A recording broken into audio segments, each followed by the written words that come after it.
it's me, Goku! Take your chance, big mouth, in my maze, I'm in hold on. How can we then we can, Ichika, Bashika, take a hard little shoulder. How to shield and nothing, how to get out and survive.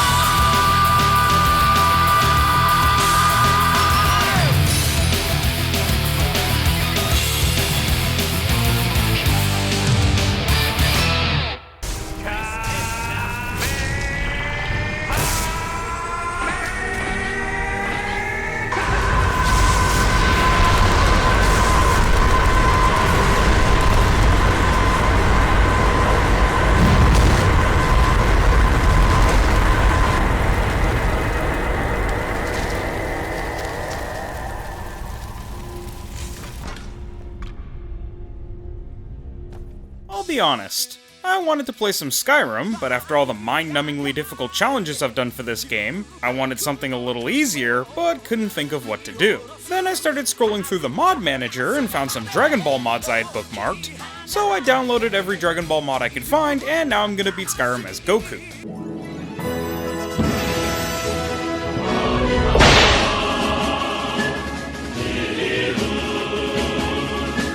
So to start, because I'm the Goku race, I gained the Super Saiyan Blue, Super Saiyan God, and Ultra Instinct powers, but those are really dummy busted, so I won't be using those until later on in the run. I start my life as a Vigilant of Stendar, begin my new life as the Dragon Ball born, and immediately fast travel to the Warrior's Memorial to see what Dragon Ball transformations I can get. At default, you get a spellbook for the Kaioken, but I'm not strong enough for False Super Saiyan 1, 2, or 3, Super Saiyan God, or Super Saiyan Rage, so I'll just have to make do with the Kaioken for now.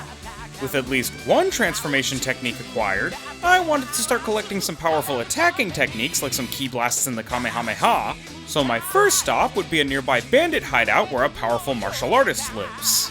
If I can defeat him, I can learn the Super Explosive Wave technique, a powerful AoE fire explosion attack.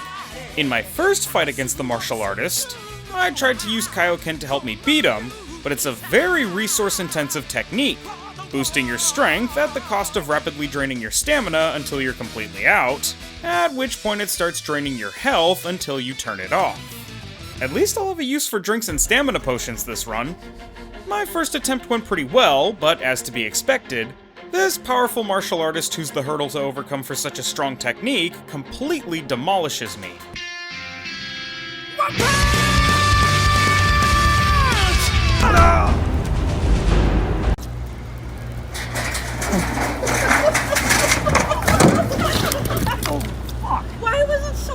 After several attempts of just doing so much worse, I decided to head to Whiterun to grab some techniques there.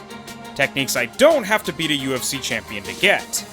On the way, I come across Uthgerd the Unbroken.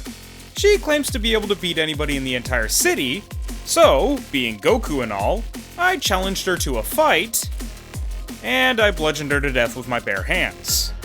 I thought you were stronger. I don't know if she always just decides to cheat and use a sword because she's losing, or if it's just because I'm built different, but I just couldn't get her to not get killed. Oh well, on to Whiterun.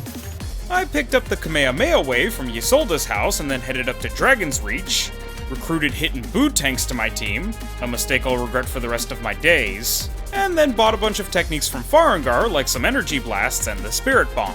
Now fully equipped with allies and some powerful key techniques, I went back to the grizzled martial artist, let Hit distract him, activated Kaioken, and began an all-out slugfest. The martial artist defeated Hit faster than Monaka did, and even with boot tanks backing me up from afar, we're still struggling. I had to constantly chug tons of meat and eat, well, actually about as much as Goku normally does, just to sustain Kaioken, and even then I had to deactivate it a couple of times just to stay alive. But after drinking and eating all of my alcohol and food, activating Kaioken one last time and boxing with the martial artist until I ran out of stamina, and then deactivating Kaioken to preserve my health, I used practically all my magicka to defeat the martial artist with an energy beam. Huh. I guess I'll be able to make use of health, stamina, and magicka potions this run. I think that's a series first. Well, as a reward for that hard-fought battle, I do get Super Explosive Wave, but I'm not done yet. Next, I had to clear out the bandits at the White River Watch to gain an incredibly powerful technique, Vegeta's Final Explosion, which Goku can use as he almost decided to in his fight against Omega Shenron. While fighting through the bandits, much like Goku himself, I learned that it was a much better strategy to use Kaioken in quick bursts rather than trying to sustain it, which is pretty cool in my opinion since the mechanics of the mod make the actual experience of using these powers accurate to their portrayal in the anime. Finally, with the Kaioken, I was able to one-shot the final boss of the dungeon and claim my prize, though I'll have to make use of it later as, right now, I'm not strong enough to use it yet. I don't have the magicka to cast the spell, and even if I did, it would surely kill me. With all the techniques I need for now collected, it was time to start the main quest. I went and saved Hadvar, warned Alvor about Alduin, made it back to Whiterun, and then told Balgruuf the sitch.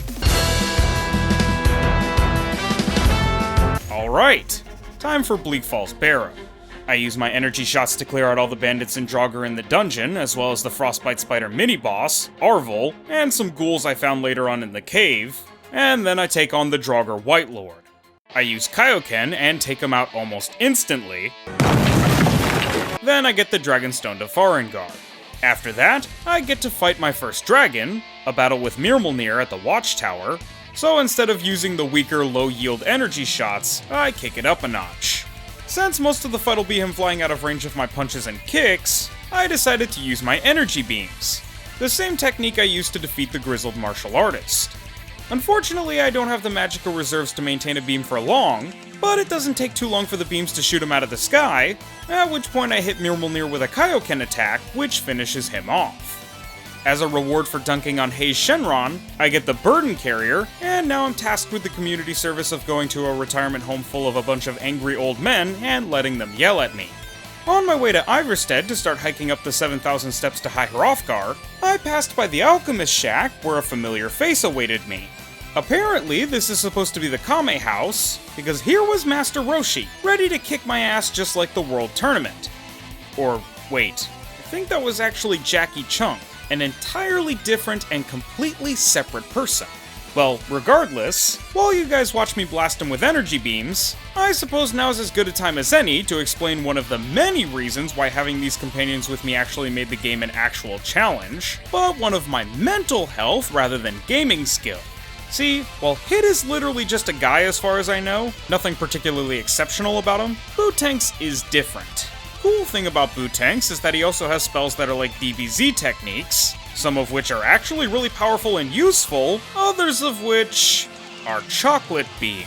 Boo's Chocolate Beam, much like in the anime, turns people into chocolate, which in Skyrim paralyzes them and makes them brown.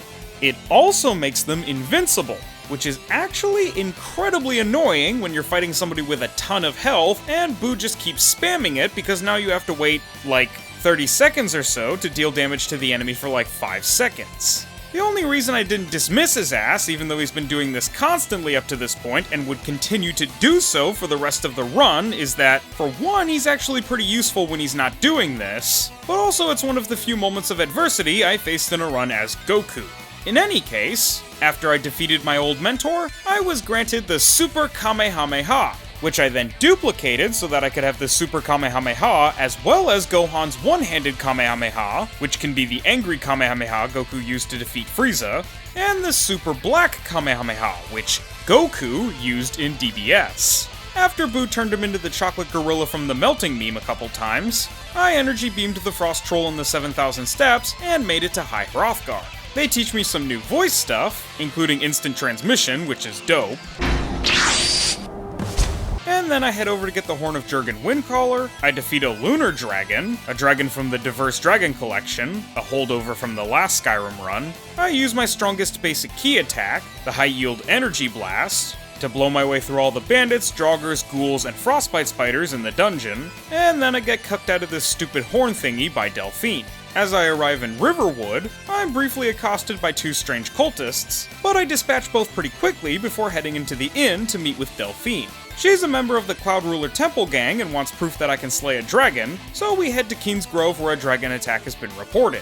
I start making my way over from the Warrior's Memorial using instant transmission to expedite the trip as much as possible, and before long, I'm faced with a newly resurrected dragon right before my very eyes. Raid Shenron here doesn't last very long though.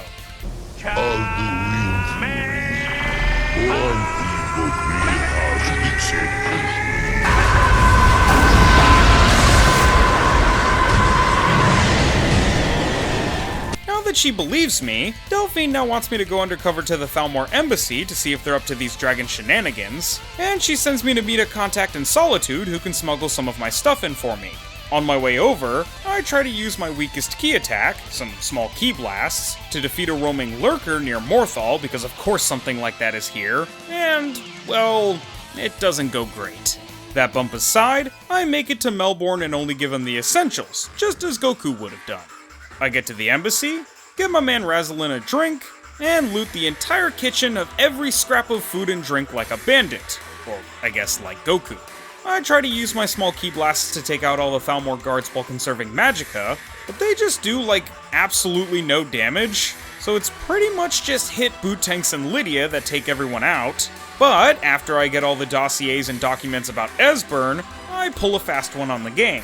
Another holdover from the last run was this Survive the Night mod with a fun little side quest. And though this mod was the single most miserable thing about this run, for now, I can just read this poison-covered note that I got from Spider Courier at the beginning of the run, and I'll get knocked out and transported to some scary, dark, dank dungeon. Why would I do this? Well, because once I escape the dungeon, I get teleported to Riften, at which point I can just fast travel to Delphine and tell her about Esbern, completely skipping the rest of the Thalmor embassy. Before that, though, I've got to escape. And that means squaring off against two incredibly powerful werewolves. I tried to fight them with my energy shots, but they would just close the distance and kill me before I did any meaningful damage. So my next strat was using energy beams and energy shots, and when they would get too close, I would just run back to the start of the dungeon where they couldn't get me and waited for my magicka to regenerate. After I took out the first one, I took out the second one even easier with energy blasts after he got stuck on a broken pillar. Delphine then sends me to go find Esbern in the Ratway, so I begin heading over to Riften again. I use Kaioken to slay a nether dragon on the way over, very cool looking dragon. I fight some giant centipedes, more monsters I added for the last run that I never really got a chance to fight. And finally, I super Kamehameha'd pretty much every living creature in the Riften sewer, including all the Thalmor agents there to find Esbern.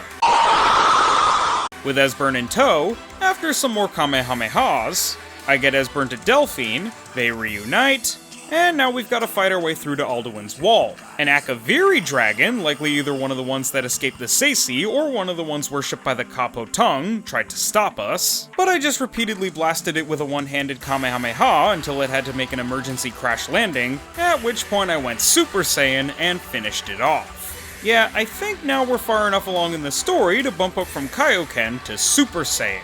I use my Super Saiyan transformation to fight my way through all the Forsworn and get to Alduin's wall, where Delphine tells me about a shout I'll need to use to defeat Alduin and suggests that I go ask the Greybeards if they know anything about it. They send me to Parthenax, who says that the only way I can learn the shout is to learn it from the past where Alduin is from, specifically from the legendary warriors who used it to stalemate him in his greatest battle, and to do that, I'll need an Elder Scroll. I go to the College of Winterhold and learn about Septimus Sigma Male from Urag Gross Scrub, and while Septimus's outpost isn't far from here, I'm set upon by a wild pack of Seekers when I arrive, probably here under the command of Hermamora, so I go Super Saiyan and defeat them in a pretty decent fight. Septimus sends me to Blackreach to get the scroll, so I head over to the Dwarven Ruins, enter through one of the back doors after glitching through, and enter Blackreach proper, one of the absolute toughest areas of the run, even for Goku. I use Super Saiyan to fight off all the Thalmor I can, as well as the one-handed Kamehameha to try to attack from range, but the one-handed Kamehameha drains my magicka pretty quickly. Super Saiyan's just barely strong enough to keep up with some of the higher level Thalmor, It wears off after about 15 to 30 seconds, and my base form definitely can't stand up to most of the Thalmor here, and none of the powers I just mentioned can help me when I'm getting overwhelmed by multiple high-level Thalmor, Chorisai, and powerful Dwemer constructs. After several deaths, I finally make it to the Blackreach Fortress, where I'm totally overwhelmed by the Thalmor there, even with Super Saiyan. Finally, I had had enough. Outside the fort, I gathered energy for a spirit bomb and lobbed it at them as fast as I could, and it insta-killed everything within range. That thinned out the proverbial herd enough so that I could actually get into the fortress and take out the rest of the Thalmor there.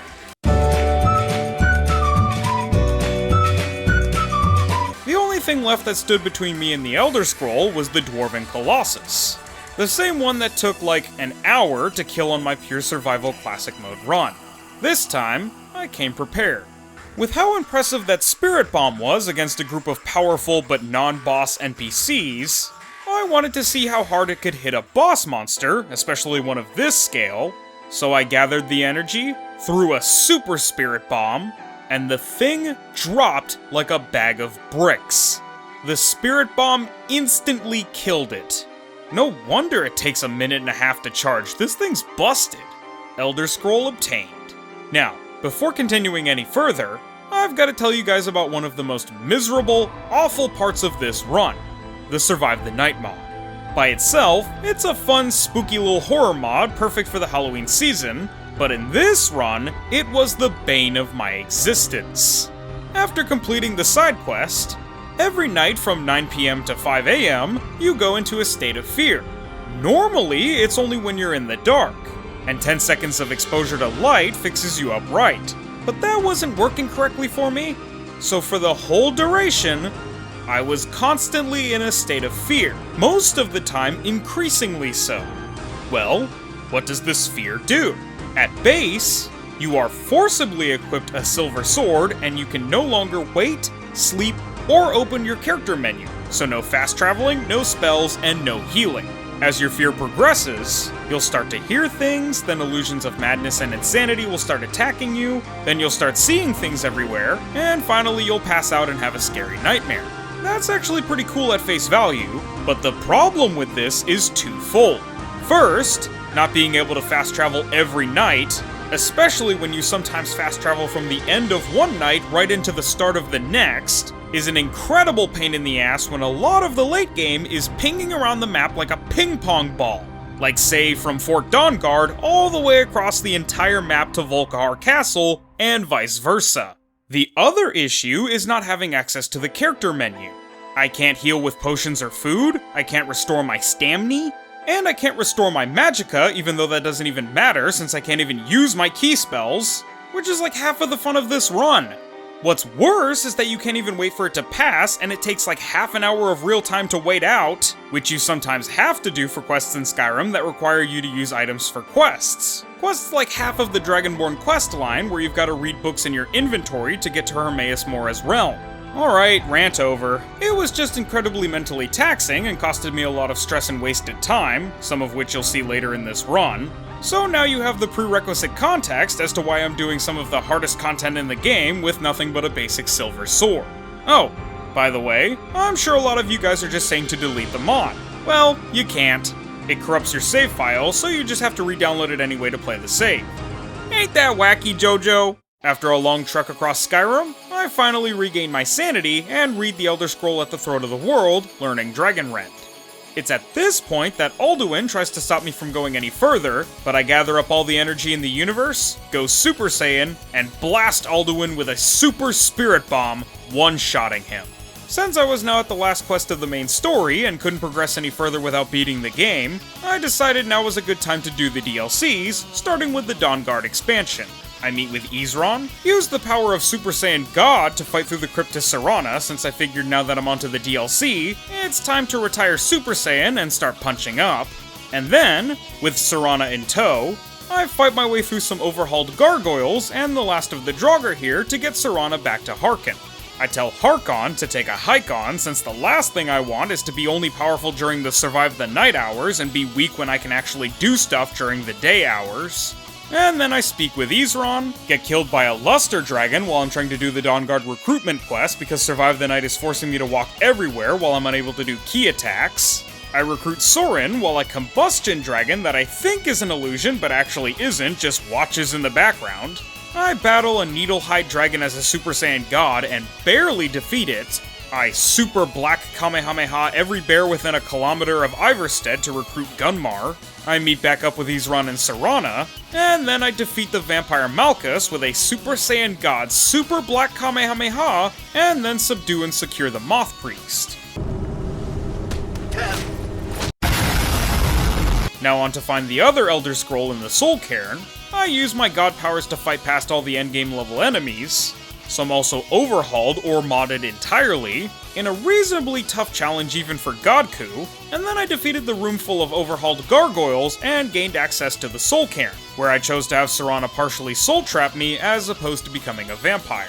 Because of the weakening of the soul trapping and the further difficulty of being insane for basically my entire time in the Soul Cairn, I decided to kick it up a notch and use Super Saiyan God Super Saiyan to defeat each of the Keepers, which was an excruciatingly boring experience because Bootanks kept spamming Chocolate Beam. Next was the boss fight against Durnavir, which ended up going down in a very unorthodox way. Basically, I, of course, went Super Saiyan Blue, but since I couldn't use any of my key powers or use shouts like Dragon Rend, I opted to fight what I could actually reach, the Mistmen and Bonemen ads for the fight. Instead of me fighting the boss, I was the one fighting all the ads while my companions fought the boss instead, and after a couple of rounds of him taking off and landing, my allies defeated the Undead Dragon, and I both regained my sanity and gained the Elder Scroll I was here for. After reading the scroll and cooking every vampire within a mile with Super Explosive Wave, I was on to getting Ariel's bow. On my way to Darkfall Cave, I saw this massive construct and tried to see if I could fight him, and... yeah, that was the one and only attempt. Getting through the initial parts of Darkfall wasn't that bad since I was using the power of SSGSS, but the later portion after speaking to the Snow Elf Paladin was probably one of the more difficult and frustrating parts of the run because of the strength of the enemies and the length of the dungeon, especially without being able to use key attacks or heal while constantly being poisoned, but due to the large number of enemies concentrated in an enclosed space around me for most of the time, I decided to use Super Explosive Wave for a lot of the dungeon, and being able to hit every enemy around me with a massive explosion of fire definitely helped to balance the scales here. Also, of course, what kind of run would it be if I didn't have to fight both of the twin dragons at the Ice Lake while only using a dinky silver sword? This was honestly probably one of the toughest fights in the game because of my lack of key techniques and healing, but in an extremely rare Bootank's W, my allies did a fantastic job of fighting off and mostly defeating the dragons themselves. Finally, after earning passage into the Inner Sanctum, I fought off whatever monsters ended up in our way, and got to the Vampire Snow Elf that started this whole mess, where I used a Super Saiyan God Super Saiyan Super Kamehameha to wipe out his army of Frozen Falmer and Chorusai. For the Virthur boss fight, I just gave him the same treatment I gave his army. After retrieving Ariel's bow, since I knew this was going to be a tough fight, I recruited Vegeta to join me, and also the Dawnguard for one final fight to destroy Harkon for good. But before heading to Volkihar, I had to make one final preparation. The Super Saiyan transformations I've used thus far have been racial powers I've had since the beginning of the game, but there are also separate Super Saiyan transformations from a different mod that you have to gradually unlock. The same mod that gave me Kaioken. So before I take on Harkon, I unlock my first Super Saiyan transformation, False Super Saiyan. Just like when Goku used it to defeat Lord Slug, we're gonna use it to defeat Lord Harkon. First we have to fight our way through to him though, so I use Super Saiyan God Super Saiyan and the one-handed Kamehameha to blast my way through the Volkihar vampires with the Dawnguard at my back until we make it to Harkon himself. Well, I went through all the prep of getting False Super Saiyan, but when I entered the boss room and remembered that not only does Harkon not attack immediately, but he also has a lot of ads, I decided on a last-minute change of plans.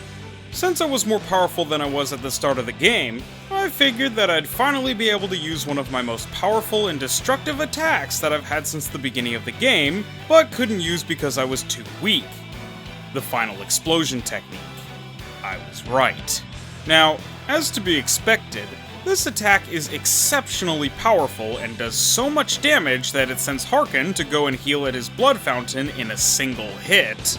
But also, as to be expected, just like in the anime, the technique paralyzes me from muscle fatigue and rapidly drains my health for 30 seconds. I use it again to send Harkon back a second time and wipe out half of his ads, but I only barely survive using it a second time, only surviving because I can still use health potions while paralyzed. The third time is unfortunately not the charm, as I run out of health potions and Final Explosion kills me. I try a couple more times, and after properly conserving my health potions as best I can, I'm able to get Harkon to the final phase of the fight, but I'm out of health potions at this point and can't survive another Final Explosion, so instead, I opt to finish this fight with a tried and true classic.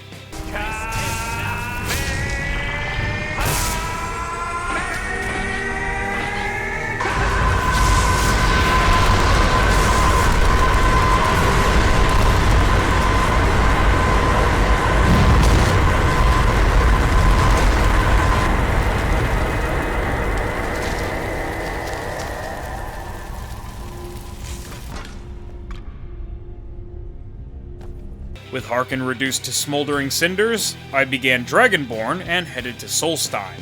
It was here that I used my false Super Saiyan power and fought through the horrendous creatures and cannibalistic Draugr of Solstheim, the actual Guardian of Anor Londo himself, the Iron Golem of Sen's Fortress from Dark Souls, the Gatekeeper of Miraak's Temple, and this massive group of high-level Draugr and another Iron Golem, though this fight in particular was quite difficult and took a couple of attempts.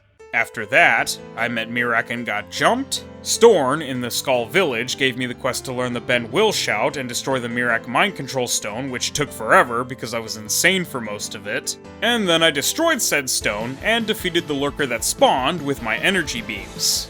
Neloth is back again all the way from the Elder Scrolls III Morrowind, and he wants to go to a nearby Dwemer ruin to help me defeat Miraak, and decides to tag along as well.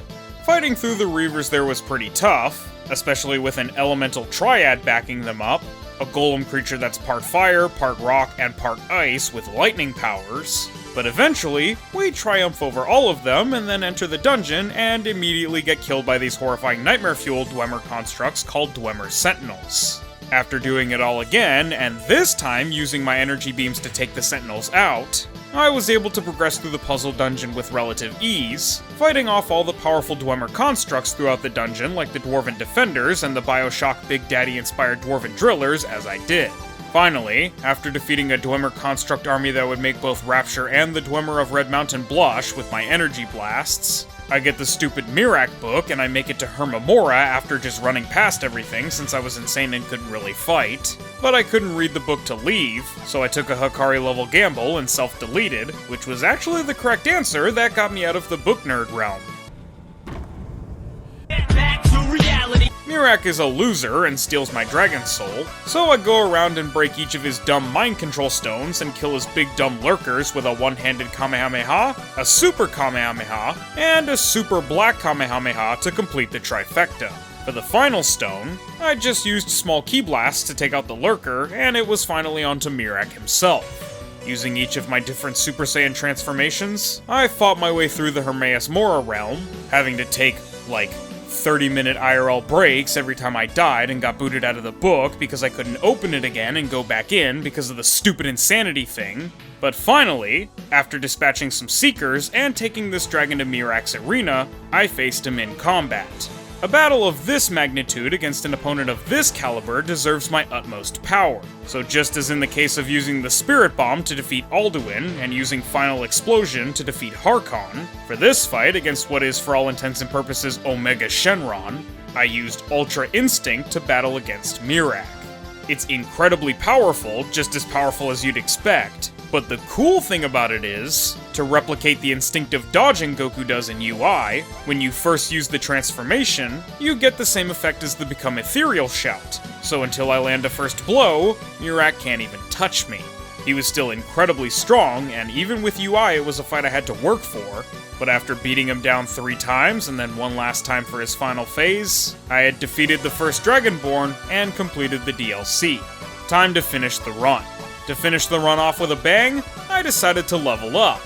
See, the way the Super Saiyan transformations that aren't racial powers work is that you have to get them based on level for Super Saiyan 1, 2, and 3, you gotta do something conditional for Super Saiyan Rage, and you have to collect 5 human hearts and use the God Shrine for the ritual for SSG, so I cranked my character up to a level where I could get all the SSJ transformations, got Ikari, then tried to do the ritual for Super Saiyan God, but because the ritual rapidly switches between night and day as you cast it, the spell cast kept getting interrupted by the Survive the Night effect. At this point, I had had it and decided to just uninstall the mod, but turns out, if you do, you'll corrupt your save and you can't play it. So eventually, after a lot of testing and nearly giving up, I used the console equivalent of console commands to slow down time so that I could cast the spell before it became night, and it worked. I gained the true power of Super Saiyan God, fought God of Destruction Beerus, and defeated him, gaining the power of the legendary technique, Hakai, and I know just who I want to use it on. You have a grim look. I've got your back. I'm right behind you. In the first place. You always An orc follows to the death. I'm right behind you. I've got your back.